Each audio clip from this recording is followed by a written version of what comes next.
श्रीं क्लीं श्रीं कुबेराय अष्टलक्ष्मी मम गृहे धनं पूरय पूरय नमः।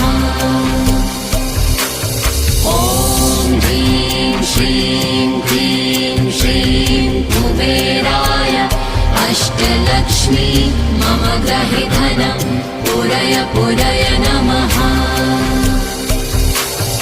ॐ ह्रीं श्रीं क्लीं श्रीं कुबेराय अष्टलक्ष्मी मम गृहे धनं पूरय पूरय नमः। ॐ ह्रीं श्रीं क्लीं श्रीं कुबेराय अष्टलक्ष्मी मम गृहे धनं पूरय पूरय